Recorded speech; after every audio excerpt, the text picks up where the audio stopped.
guys! Good morning sa ating lahat. So, katatapos ko lang gumawa ng aking banana smoothies. So, ito na yung umagahan ko guys. Kasi, before nag-video ako, nakikita ninyo na umiinom ako ng coffee and kumakain ako ng bread. Ngayon, dahil sa nabili ko na itong mini blender na ganyan, tignan nyo. Ayan. Ang umagahan ko is fruits na lang po siya. Banana juice. Napakadali niyang gawin guys. At saka napaka-easy lang niya.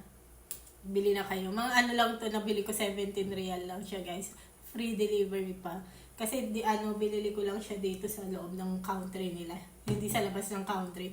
Kasi pag bumili kayo ng product sa labas ng country is napakataas po ng delivery charge na inaano nila, no. Yung product mo mura lang pero yung delivery charge sobrang mahal.